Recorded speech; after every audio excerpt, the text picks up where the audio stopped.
timing of this storm and the fact that we have so much advance notice has really helped road crews get their fleets back up and running ahead of the snow. WCPO 9 News reporter Allie Kramer, she's in the live drive this morning. It's all clear, no worries there now. But Allie, you made calls. I heard you over at your desk yesterday talking to folks, talking to crews to see how the counties are adjusting to nail this down.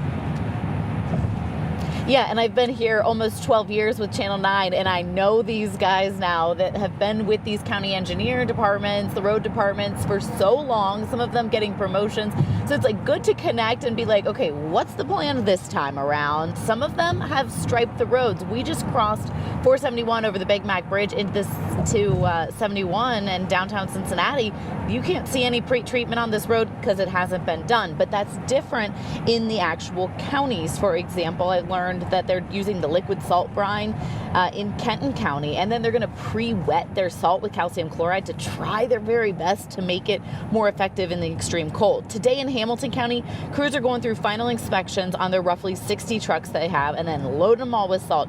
Maintenance operations engineer Matt Marshall tells us that the fleet is at 100% right now. Crews are going to come in on Saturday just before the snow starts falling, and then they'll start hitting it. His crews are focused on county roads like Hamilton Avenue, Harrison Avenue, Winton Road, East Kemper Road.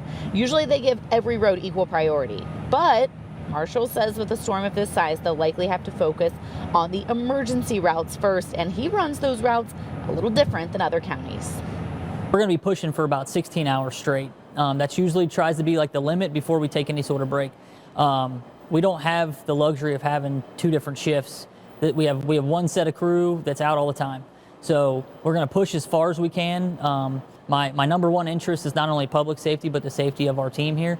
The roads aren't going to be clear come Sunday night when the snow stops falling. We're going to be tackling this thing probably well into Monday and Tuesday.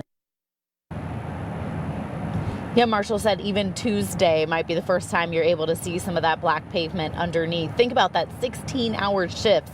So before you go out, understand that they are working long hours, being able to try to get that under control. The other thing we've been really focusing and asking counties about is their supplies, because this is not the first snow of the season.